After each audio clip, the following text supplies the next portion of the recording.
professor of flute at Northwestern State University in Natchitoches, Louisiana, recorded it. His name is Stephen Clark, and I fell in love with the piece. So today we're doing the first and second movements. There is another third movement, but being that we tried to obey the time limit, we're just doing this first and second, and I hope you enjoy this piece. We certainly do.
Does everyone have a copy of the lyrics? Some of these poems are pretty straightforward, but others are quite intriguing, particularly the last one. So.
As you can see, that was Bel Piacere.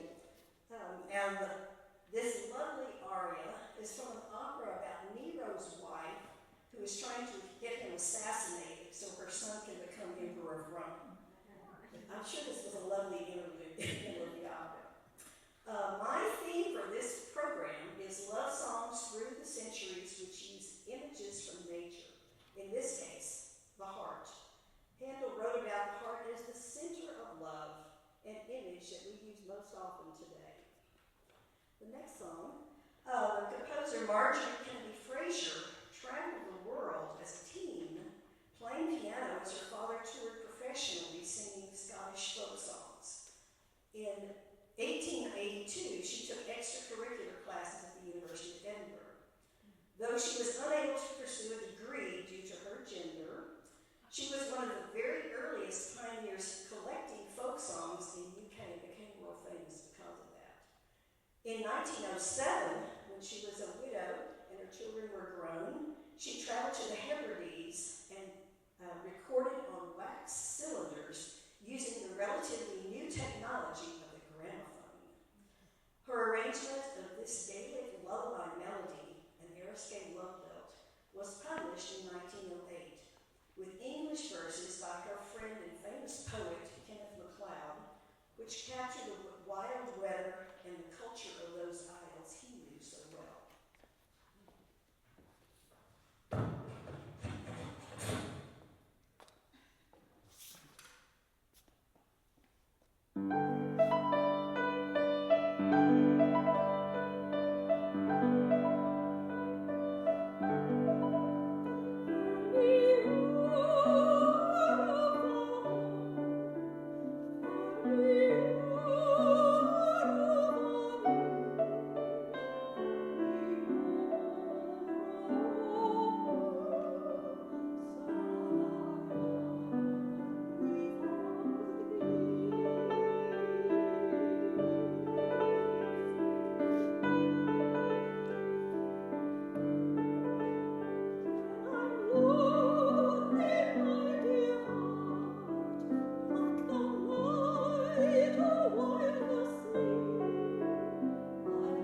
modern perspective, so I'm Daisy.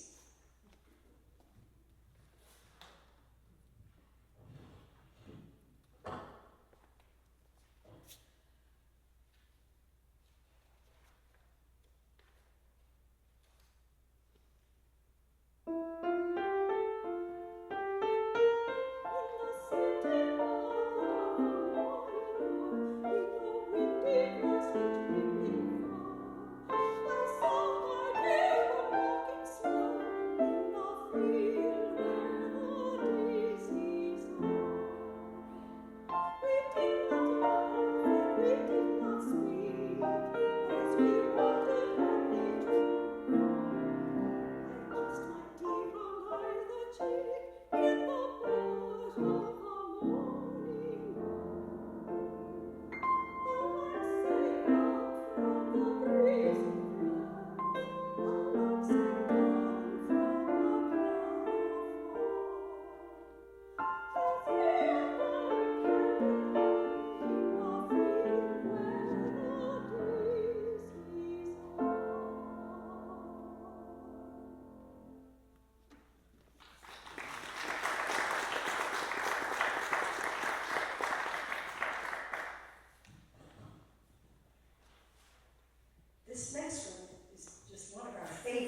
As usual, she incorporates quite a bit of drama and directions for the singer.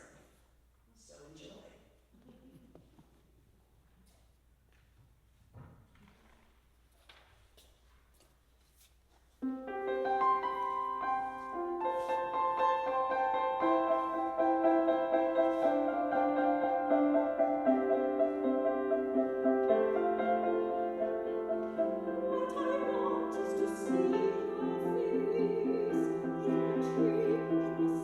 Coming out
Mary.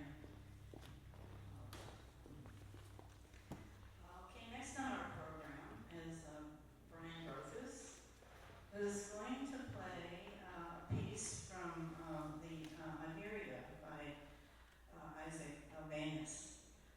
Albéniz is a Spanish composer, a conductor, and a virtuoso pianist. He was born in 1860, and he died at the young age of 49 in 1909. He's known for his piano works that incorporate Spanish folk music idioms. And his best known work is Iberia, which is what we're going to hear part of today. Brian is going to play, if I can say this right, El Albaythine, which is one of the things I didn't say about Iberia is it's 12 pieces, and they're arranged in 4 books, 3 in each book, and they're all about different places in Spain. So Brian's piece, El Albaythine, is a district in the city of Granada.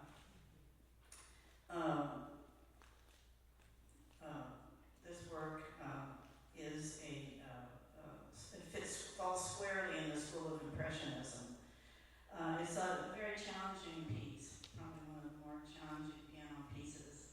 And I wanted to read a rather humorous description that was found in a program about this piece, or about Iberia. He says, whoever wrote this says, there is really nothing in Isaac Albéniz's Iberia that a good 3-handed pianist could not master, given unlimited years of practice and permission to play at half tempo.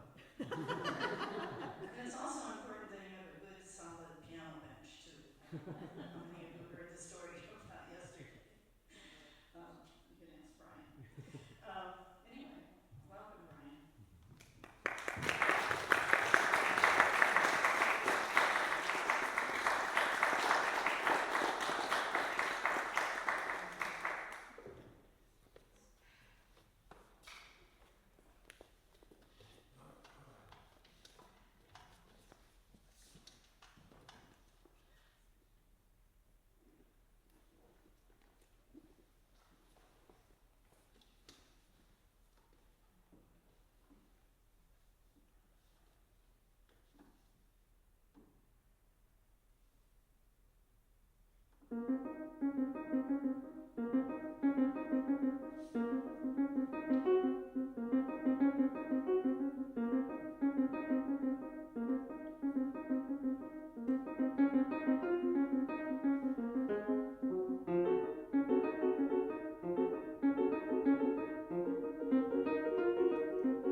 By memory. Okay, now for something totally different and whatnot.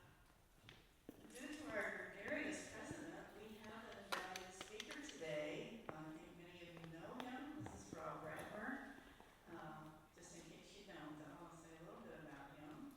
He has for 26 years been the conductor of the Bel Piacere Orchestra, which he founded. And I'm sure most of you are familiar with it, but in case not, every month during the school year, they have a different concert. And I have been doing this for a long time, and I think it's so wonderful for those orchestra players and for the soloists that he engages for every concert to have all of that wonderful experience. He's also used to be on the staff of St. Ed's back when there was a St. Ed's music school and orchestra. He was a conductor of the orchestra. And for 10 years he was the conductor of the Central Texas Medical Orchestra, which he just recently stepped down from. And anybody who's been around ACMC workshops, he's been a very energetic presence for quite a long time with that organization. He teaches viola, violin, and guitar in his studio, and he is not a stranger to the clubs in Austin. He plays his guitar with various bands, and so I'm not sure what he's going to talk about today, but I do hope that you will mention something about your philosophy of conducting, because I listened to your interview on your website, and I thought that was a beautiful philosophy that you have. So anyway, here we have Rob Redner. Thank you, Pat.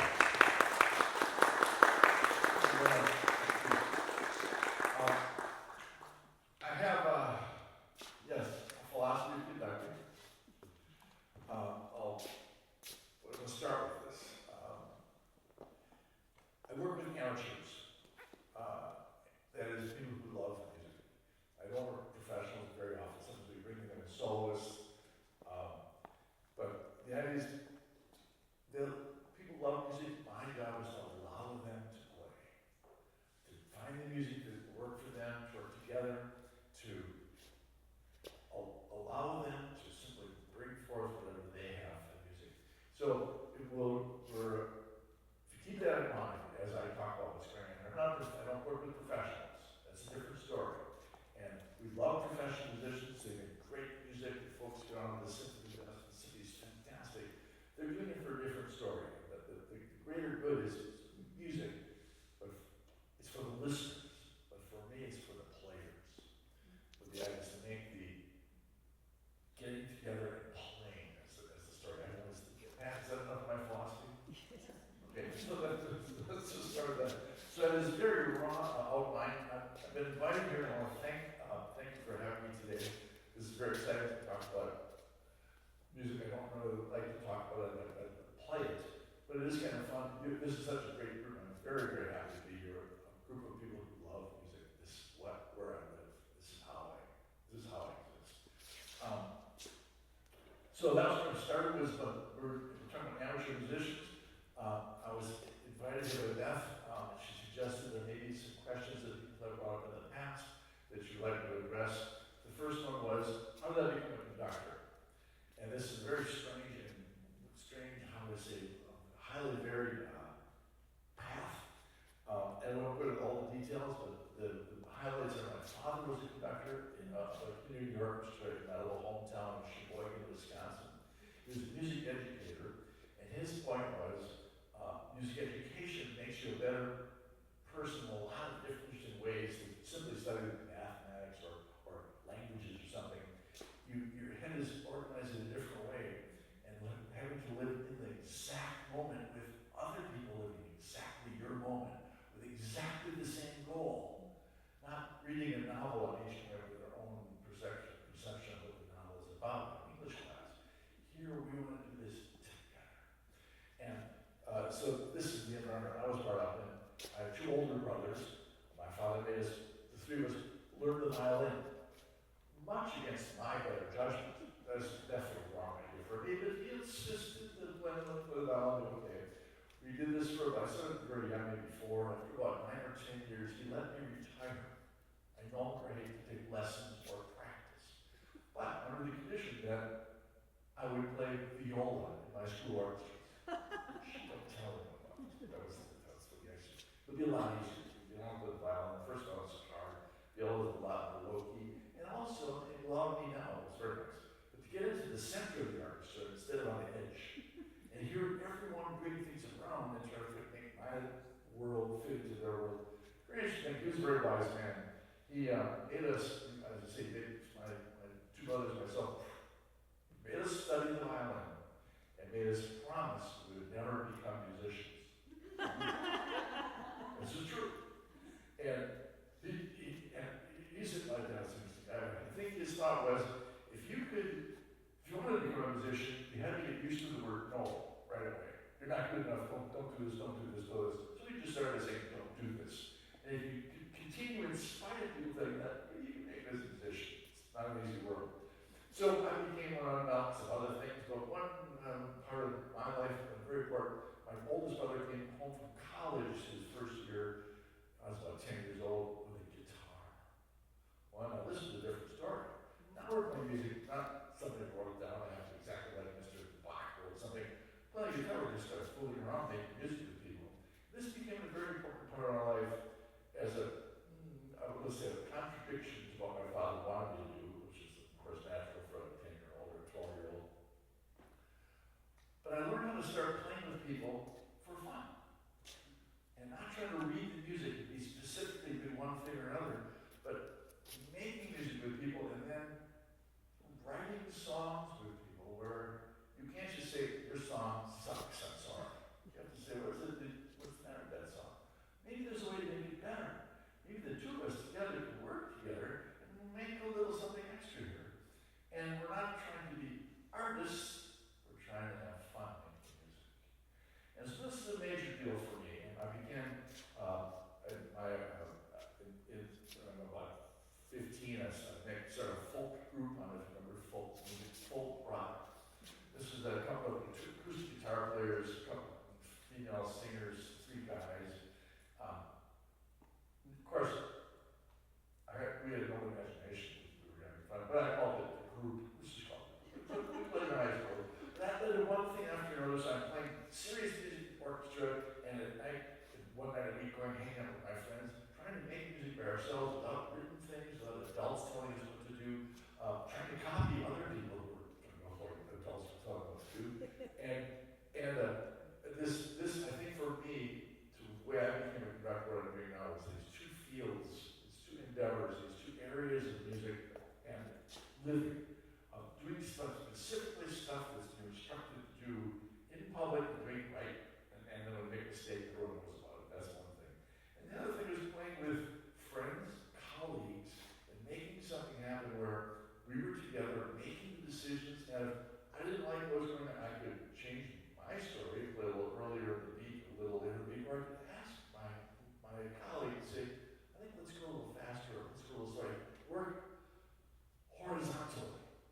Not having the conductor tell you to play slower, play. We had to agree on stuff. And so it's a social thing in addition to an internal music thing. I'm also developing my skills as a human being, essentially. And so that's my story of how I became a conductor. After I go to music schools, I go to music schools, I go back to music schools, they ask me to please go away, don't come back. And then if they ask me to come back, okay, we'll finish this up. This is a very long story, but yeah, I have a doctorate in music, the world's longest doctoral program, 10 years. They only go 7. I set a record.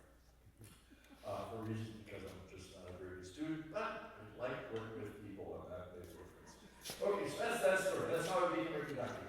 In a moment, we'll have some questions if you have anything. I'll just cover a few more things. The one question came was, how do I select the repertoire for our orchestra? And again, this comes down to not the kind of thing that I want to do, but reading the minds and the abilities of my players to pick music that's good for them. What'll be fun for them to play?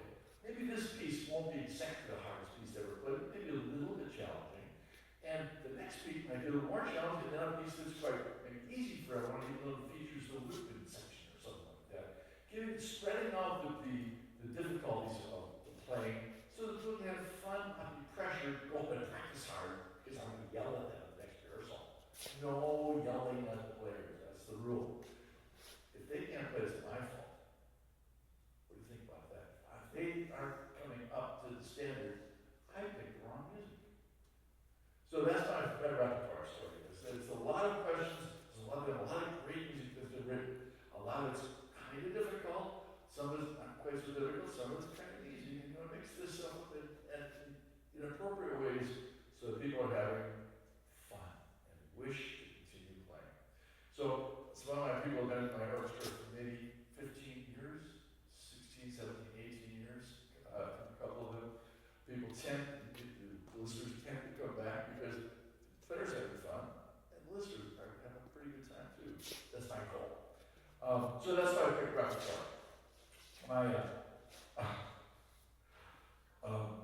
Someone asked the question, how do I prepare a score? What do I do to get ready? And I confess I don't do very much. The hard part of picking the score, I studied it in a large picture. What's good for the group? And then I don't spend very much time learning each individual phrase and how this phrase is going to come out. I'm going to leave that for the players, to be honest. How we're going to do this once in a while, we suggest a little something. But I don't spend a lot of time memorizing the score. One thing I do is, I don't know if you ever noticed, when you watch orchestra play, all the string players are all the wind players are blowing, you know anything about that. But the string players have this little stick that they wave in the air over their instrument, or over their cello, and they're all moving at the same time in the same direction. Check that out next time. 20 string players all move their bows at the same time. Well, that's because some person, in this case me, drew little instructions into their music on how to handle the bow. So that everyone is using the same part of their bow in the same direction, thereby maybe getting the same sort of articulation and the same sort of musical idea out to the listener. So I get to study the scores in incredible detail in that sense about how this phrase is going to be bowed to make it come alive. Other than that, I almost know nothing. It starts at 4, I look at it, let's count to 4, and start. That's my story. It's called play, not work. Okay, that's how I prepare a score. Another question is, what's the skill set for conductors? Amateur players, I don't even know about professional conductors. You have to be really good at going to schools and probably being a great musician, maybe also a great piano player. I don't know what I can do any of that stuff. But my skill set is friendship, knowledge of the kind of music that will work well for my listeners and for my players, and the kind of music that we can do in very short rehearsal schedules. The Bel Orchestra only rehearses 3 times, and they don't know the music before they walk in. They sight read at the first rehearsal. I don't know the music until I know who the players are. And everyone takes vacations, they have work problems, their children are doing something sick at home. I select music at the very last minute, frequently, usually, I guess to say. And then I walk in and they sit down, I ask, they don't know where they're sitting, so would you please lead the violin section? Would you please lead the cello section? Usually, would you just sit in the viola, seat 4, please? And they go, sure, no problem, I do. It's music, they open it up, they look, oh, this is what we're doing. That's how the Bel Orchestra works. Now, I have to say, this is probably a little unusual across the world.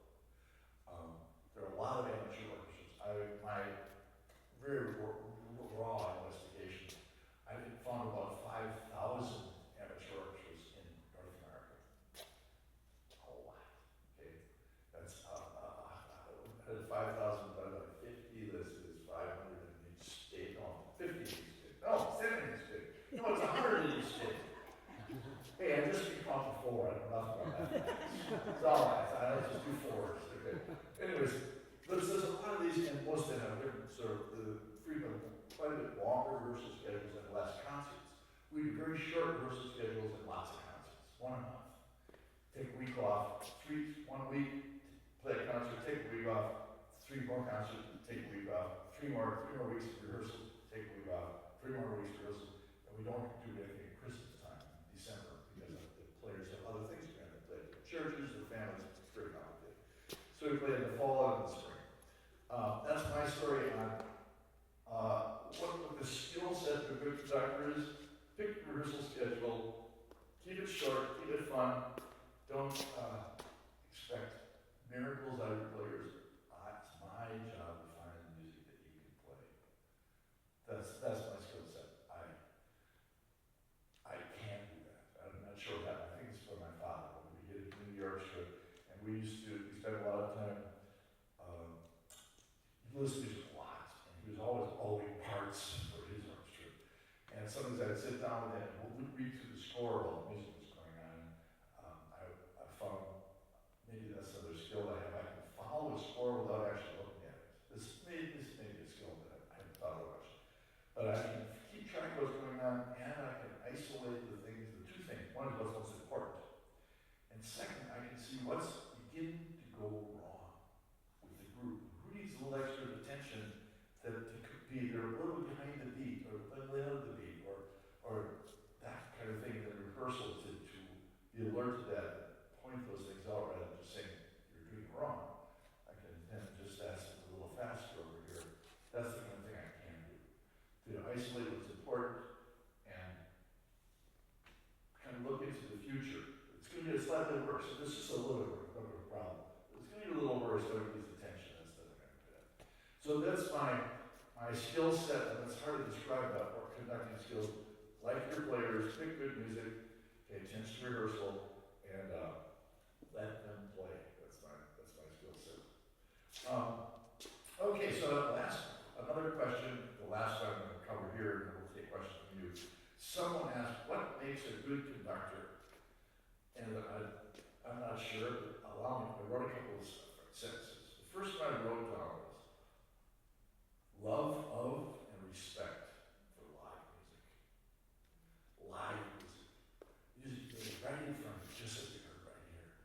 The magic of that. And that's not a small thing. It's not just sound music. It's being happening right in front of you. And the audience is actually participating. It's hard to understand this, but a good audience gets a better performance. The performer doesn't know either. But if you're attentive and attuned to what's happening in that performer's performance and the mind and the physical thing of the performance, they play better. This is just simply true. This is a communal thing. When you practice at home one way, you are going to play similarly, but not quite the same, depending on what your audience is doing, depending on what their story is.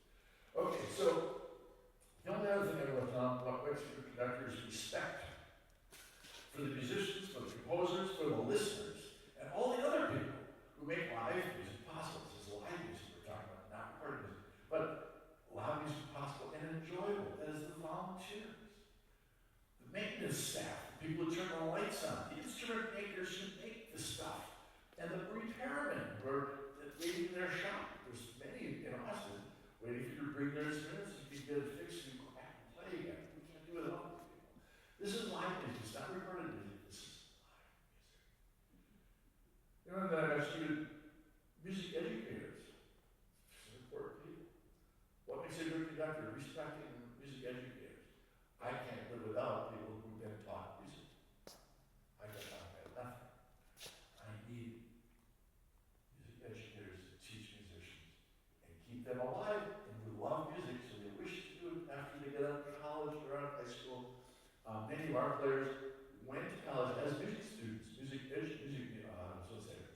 majors, and then realized that being a musician is not that good an idea. It's a little bit difficult life. Go off into something else, into their graduate program, and become something else. It's maybe 8 years of lessons and serious study prior to that.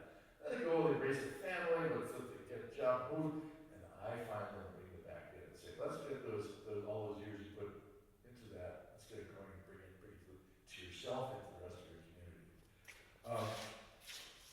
Let's see. So I want to say, want to finish with my favorite phrase. It's called play. That's what we do. Let's play. Thank you. Any questions? Thank you. Thank you very much. Thank you. Any questions for Eugenie? Adam? Yeah, I have two questions. One, how many members are in your orchestra? And two, give us an example of one of your repertoire. Okay, so my memory, it's about 30 players, and sometimes up to 30 39, almost 40. My repertoire is about classical music, so music a little bit before 1800, a little bit after the year 1800.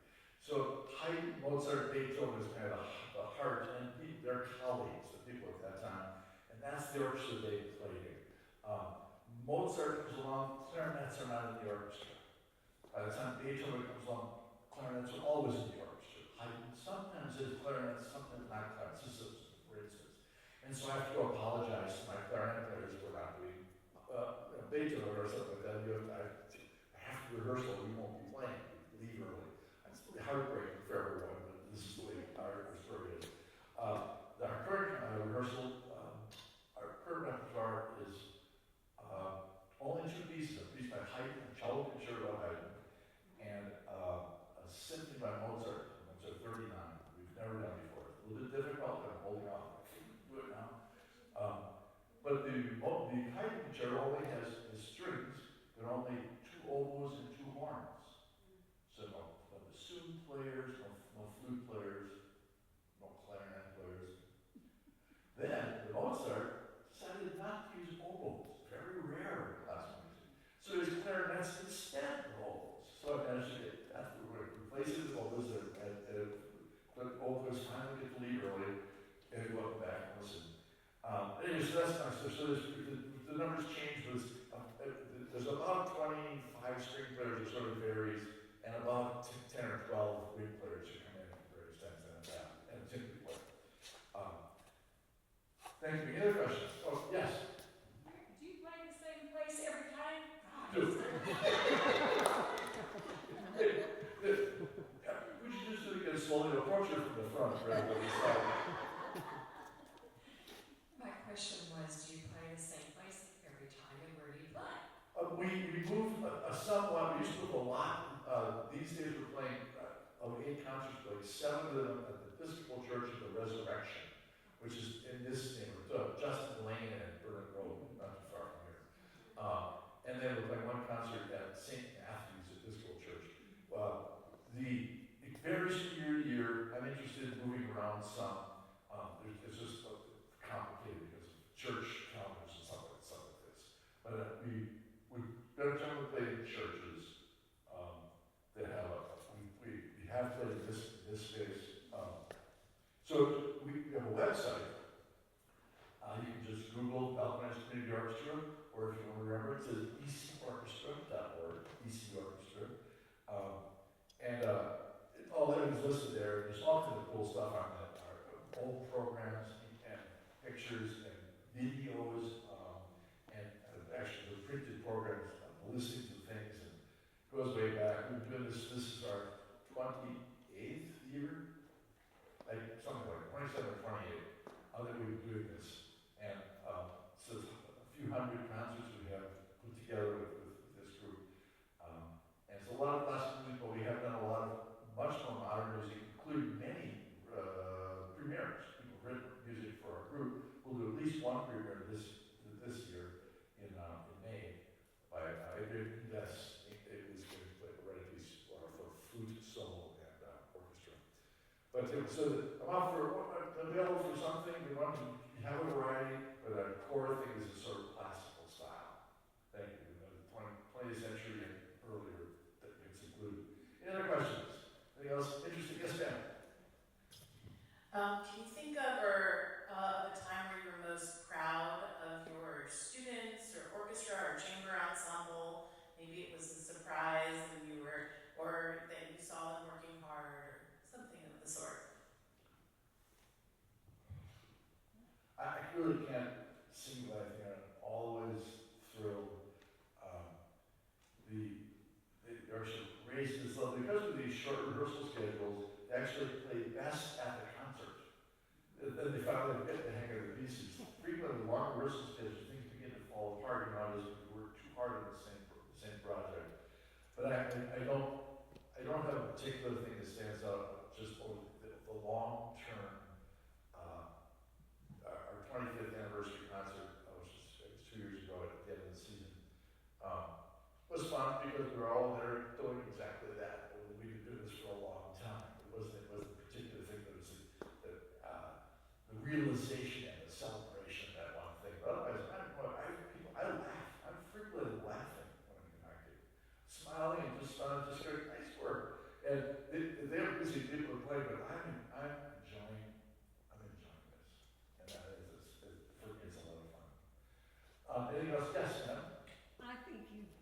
do a great TED Talk.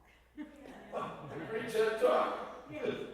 Also, I have had the privilege of playing in Rob's ensembles, and I can truly say it's been a joy, and it is fun. And you've taught me so much that I've been able to apply to my other musical experiences, and I'm grateful for that. But I'm especially grateful to you because my cello was in a repair shop for over 6 months, and I could do nothing. I kept calling them, and nothing would ever happen. I told Rob about it. He called the repair shop, and the next week it was done. Yes. Wow. Thank you so much. It's good to thank you for your kind words. I appreciate it. I also worked with Pat many years as it's the St. Ed's Orchestra. That was a sadness that when COVID came, they gave us 24 hours to get all of our stuff off campus and never come back. There was like 17 part-time people and a couple of full-time people. A tremendous sadness, and we're still knocking on the door. Once come back, we can have that orchestra. We're still working on it. We're still working on it. Yes, ma'am. Yeah, yes. Are you currently playing in any bands in Oh, town? no, Or my is guitar. that your act? My guitar career. I currently have what I call the world's quietest rock and roll band. This is very important stuff. 2 acoustic guitars, 2 guys banging and yelling. So it's all fun. Just the 2 of us. But we play parties, this kind of stuff. And less and less. I grew up with this kid in this little town of Sheboygan. And there was another guy who lived in San Antonio, went away to be the Marines. We met him later on. We had a band called Real Sheboygan for quite a few years, quite popular. And it had about half of a career, I don't know how to describe this. I did a lot of that, and I do still get out the guitar and play at parties, and once in a while just for myself, imagine myself being 12 years old again, and just playing folk songs, Hang Down Your Head, Tom Dooley, and stuff like this.